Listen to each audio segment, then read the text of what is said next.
Well, another way the bill cuts costs to pay for those tax cuts, tighter requirements for federal financial aid in the Pell Grant program.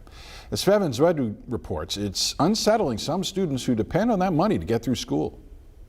Honestly, it's somewhat devastating just because there are people who have had this dream to go to college like for their whole life. Alexandria graduated from the University of Iowa and says the proposed changes to funding like the Pell Grant might cause issues for future college students with financial problems. Under the Pell Grant, students in extreme need can get more than $7,000.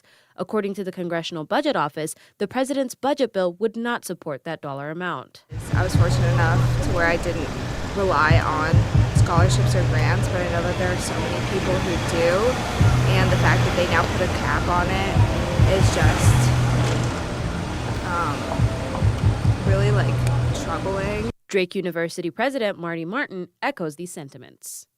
Well, it's incredibly important, particularly when we're talking about making what is an amazingly high quality education that is Drake University widely available to students of lesser economic means. And we've leaned very hard into this. We are committed to access, and access represents a partnership between the Pell Grant, the Iowa Tuition Grant, and Drake University to create robust, affordable paths. Senator Herman Kornbach says as a retired educator with decades of experience, financial aid programs like the Pell Grant are an important resource. I taught someplace north of 10,000 students.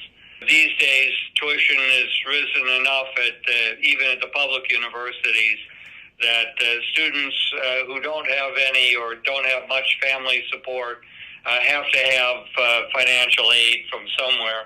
And Pell Grant is, if it's not the single most important source of that kind of aid, I don't know what is. And Martin says we should not be following the route that takes away from students. So we should be going in the opposite direction, finding more ways to support more students as opposed to restricting access, restricting the funds for these students to realize their fullest potential.